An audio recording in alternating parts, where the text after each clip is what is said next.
This forecast includes information through the end of March. Things are changing very quickly. A lot has changed since then. What downside risks to growth and perhaps upside risks to inflation have developed since then? Well, first, Kaylee, great to meet you and very happy to be here. In terms of our revisions to output growth in our new world economic outlook, the dominant factor is the war. And that's true for the baseline, but that's true also for the downside risk. So when we think about the downside risk to the global economy, an escalation of the war or a tightening of the sanctions, in particular an extension of the sanctions to energy trade, energy exports from Russia, would have a significant impact on global output and on output in neighboring countries, in particular in Europe. That's not the only downside risk that the economy is facing.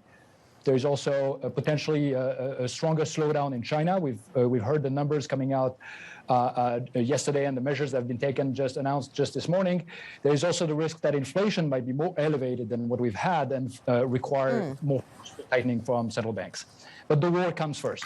Yeah. Pierre-Olivier, good morning to you. How weak would European growth become if we did see a ban on imports of Russian gas? Do you have a range of outcomes, a range of possibilities, any sense of how weak that growth story could be? Well, a lot of people are looking at that very question right now, including in our own institution. The key issue there is that it would be very difficult to substitute part of the natural gas that Europe is importing from Russia through pipelines in the short term, so within 1 or 2 years. And so that would have a serious impact on prices. It would have a serious impact on activity in the region. We have, in our report, we've run an adverse scenario situation where we imagine that the sanctions are stronger on energy exports from Russia, accompanied by other factors like more financial instability and maybe a weakening of consumer confidence around the world. And when we run the scenario, we have a much larger decline in output. We anticipate for the global economy that output would be 2% lower. That's a level effect. That's not a growth effect by the end of 2023. And for the euro area, it would be about 3% lower by the end of 2023. So quite sizable effects. But let's realize that there's an enormous amount of uncertainty in making this kind of predictions. So we have to be humble in terms of understanding this. So obviously there is a lot of uncertainty, but if you were playing the odds right now, where do you put them on the likelihood of a recession in Europe in particular?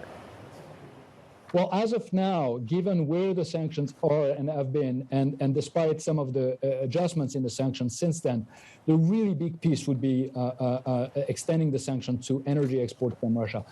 Until that happens, I think our baseline projections are reasonable. They anticipate a significant slowdown in Europe to about 2.8%. In some countries, it's an even stronger slowdown. Germany, for instance, we anticipate 2.1% growth, so 1.7 percentage point revision from January. So it's quite significant.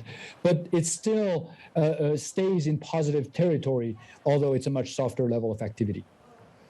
Can I ask you about the Russian economy, Pierre-Olivier? Because President Putin likes to point at the resilience, the rebound in the Russian ruble and say, look, that's evidence that the Russian economy has survived the attack of sanctions. That's the way he sees it. Of course, the sanctions threat could increase. Where do you put the pain and the resilience of the Russian economy right now? How negatively affected by sanctions do you think it will be? Oh, the Russian economy is very strongly and negatively affected by the sanctions that are in place already. I mean, we are projecting a double-digit revision in output growth for Russia, 11.5% percentage point revision. So growth for Russia is predicted at negative 8.5%.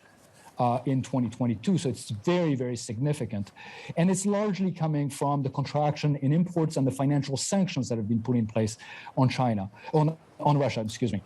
And so here, clearly, what is very important to realize is that with financial flows are basically cut off, the ruble and the value of the ruble doesn't really mean anything. It doesn't really reflect the impact, negative impact that the sanctions have inflicted on the Russian economy.